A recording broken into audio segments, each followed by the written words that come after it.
We are tightly packed into the little crest, which is on the opposite side of the station.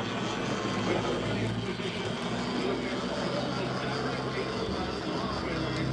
So we're looking into the eyes of Wayne Rooney and Joe Edwards as they walk out side by side.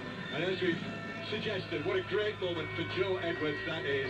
The Manchester United fans to lead his team out here to play Wayne Rooney and Manchester United in the FA Cup. Well, it is gloomily grey above Hewish Park, but inside all is green, it seems. Apart from the Manchester United section to our right, which is blazing red, but green everywhere else. And the Yeovil Town players. It's League One against Premier League this. League One, of League One.